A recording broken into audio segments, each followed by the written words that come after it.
ಒಂದು ಸುಂದರ ನಗರದಲ್ಲಿ ರಾಹುಲ್ ಎಂಬ ಯುವಕ ಬದುಕುತ್ತಿದ್ದ. ಕನಸುಗಳಿಂದ ತುಂಬಿದ ಹೃದಯ ಹೇಳಲಾರದಷ್ಟು ಸುಂದರವಾದ ಪ್ರೇಮ ಕಥೆಯನ್ನು ಆತ ಹುಡುಕುತ್ತಿದ್ದನು. ಅದೇ ನಗರದಲ್ಲಿ ಪ್ರಿಯಾ, ಬಣ್ಣಗಳಿಂದ ಕನಸುಗಳನ್ನು ಬಿಡಿಸುವ ಹುಡುಗಿ.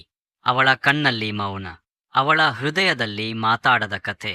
ಸ್ನೇಹಿತೆಯ ಮಾತನ್ನು ಕೇಳುತ್ತಾ ಪಾರ್ಕಲ್ಲಿ ಕೂತಿದ್ದಳು. ಒಂದು ದಿನ ಮೇಳದ ಗದ್ದಲದಲ್ಲಿ ಹೃದಯಗಳು ಭೇಟಿಯಾಯಿತು. ಒಬ್ರಿಗೊಬ್ರು ಸ್ಟ್ರೇಂಜರ್ಸ್. ಆದ್ರೆ ಡೆಸ್ಟಿನಿ ಅವರನ್ನು ಮೌನವಾಗಿ ಹತ್ತಿರ ತರುತ್ತಿತ್ತು. ನೀನೇನಾ ಆ ಫ್ರೆಂಡ್ನ ಫ್ರೆಂಡೋ? ನನ್ನ ಹೃದಯ ಇಷ್ಟು ದಿನ ಹುಡುಕುತ್ತಿದ್ದ ವ್ಯಕ್ತಿ? ಈ ಮೌನದಲ್ಲೇ ನಮ್ಮ ಪ್ರೇಮ ಕಥೆ ಸಾಕ್ಷಾತ್ ಆರಂಭವಾಯಿತು. ಆ ಕ್ಷಣ, ಮೊದಲ ನೋಟ, ಬಿದ್ದ ನಗು. ಇದು ಯಾವ ಸಿಂಪಲ್ ಇಂಟ್ರೊಡಕ್ಷನ್ ಅಲ್ಲ.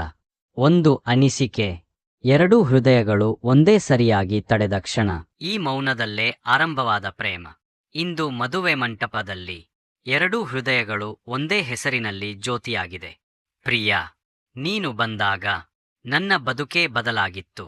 ಥ್ಯಾಂಕ್ ಯು ಸೋ ಮಚ್ ನನ್ನ ಪ್ರೀತಿಯ ಪ್ರಿಯಾ.